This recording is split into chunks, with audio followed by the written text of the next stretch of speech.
নমস্কার বন্ধুরা, সবাই কেমন আছো? আজকে আমাদের নিরামিষ রান্না হবে। তাই আজকে আমাদের কি কি রান্না হবে সেটা দেখার জন্য ভিডিওটা স্কিপ না করে সম্পূর্ণ ভিডিওটা দেখো। এখন আমি রান্নাঘরে এসে কি যে মা সব সবজি টবজি কাটে ফেলছে। ওখানে গ্যাট রান্না করার জন্য সব সবজি কাটা হয়ে গেছে, এখন ডাটাগুলো কাটছে। আর পনির আলু মটরশুঁটি দিয়ে রান্না করার জন্য আলু কাটা হয়ে গেছে। আর এখান দিয়ে আমি পনিরগুলো ভাজে নিচ্ছি। তো পনিরগুলো একটু লাল লাল করে হালকা ভেজে নিতে লাগবে।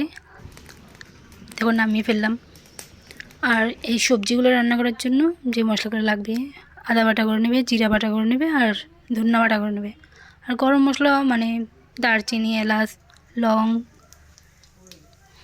এগুলো বাটা করে নেবে। এখন পনিরগুলো উঠানোর পর ওই তেলের মধ্যেই জিরা দিয়ে তারপরে গিয়ে আলুগুলো দিয়ে দিলাম।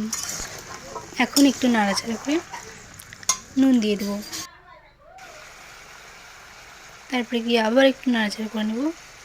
নাড়াচাড়া করে গামলা দিয়ে ঢেকে দেবো যেন সব আলুগুলো তাড়াতাড়ি সেদ্ধ হয়ে যায়। এখন ঢাকনাটা খুলে মটরশুঁটিগুলো দিয়ে দিলাম। তারপরে আরেকটু নাড়াচাড়া করে আবার ঢেকে দেবো। ঢেকে দিলাম। তারপর হলুদ দিয়ে দিলাম। হলুদ দিয়ে একটু নাড়াচাড়া করে নিলাম। যখন হলুদ দিয়েছিলাম তখন ভিডিওটা করতে ভুলে গেলাম, তাই তোমাদের দেখাতে পারিনি। এখানে আছে আদা বাটা, জিরা বাটা আর ধনিয়া বাটা। তো এখান থেকে আদা বাটা, জিরা বাটা, ধনিয়া বাটা একটু একটু করে দিয়ে দিলাম, কারণ আরও তরকারির জন্য রাখতে লাগবে। তো দিয়ে নাড়াচাড়া করে আবার ঢেকে দিলাম, সেম আগের মতো রিপিট।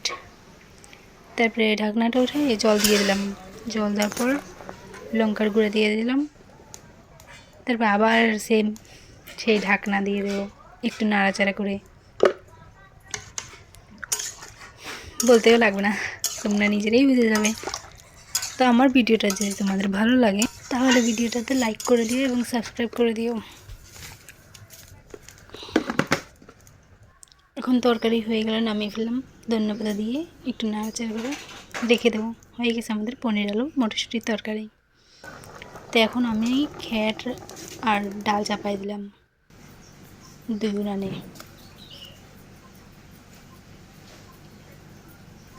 এই দেখো পনির আলু তরকারিগুলো কেমন হয়েছে, তোমরাও বলো কমেন্ট করে।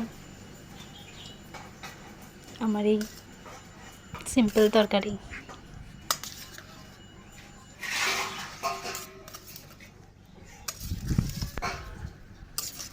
তো এইখান দিয়ে আমার ঘ্যাটও হয়ে গেছে, ডালও হয়ে গেছে।